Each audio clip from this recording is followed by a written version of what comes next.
ইসলাম বিরোধী কোন আইন এখানে চলতে পারবে না। অনেক কষ্টে বাংলাদেশের মানুষ 54 বছর কাটিয়েছে। আমরা বাংলাদেশের মানুষের ভাগ্যের পরিবর্তন করতে চাই। আপনারা কি রাজি আছেন ভাগ্যের পরিবর্তন করতে?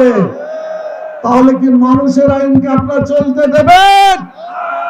আমরা এখন থেকে বাংলাদেশে জাতীয় সংসদ সহ সচিবালয় সহ সকল শিক্ষা প্রতিষ্ঠান, সকল ধরনের যত প্রতিষ্ঠান আছে সকল প্রতিষ্ঠান শুধুমাত্র কেবলমাত্র একমাত্র আল্লাহর আইন দ্বারা পরিচালিত হবে।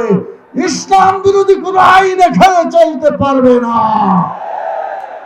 এই একদল শুধু একদল থাকবে না, বাংলাদেশের যত দল আছে সব দল ইসলামের পতাকা তলে সমবেত হবে ইনশাআল্লাহ।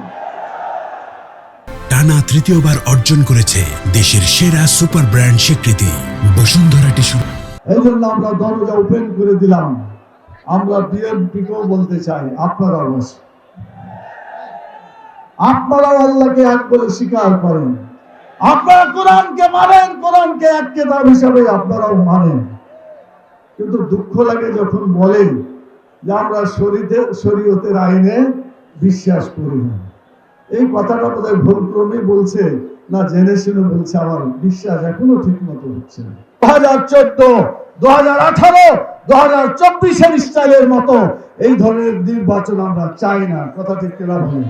সেই জন্য সত্যিকার যাতে গণতন্ত্র হয়, মানুষের হক প্রতিষ্ঠিত হয় এবং মানুষের অধিকার যাতে বাস্তবায়িত হয়, সেজন্য বর্তমান প্রধান উপদেষ্টাকে আমাদের 5 দফা দাবি মেনে নিয়ে এই দেশকে সুন্দরভাবে নির্বাচন উপহার দেওয়ার জন্য আহ্বান জানিয়ে আপনাদেরকে অসংখ্য ধন্যবাদ জানিয়ে, যারা বিভিন্ন জায়গা থেকে এসেছেন সকলকে আন্তরিক ধন্যবাদ জানিয়ে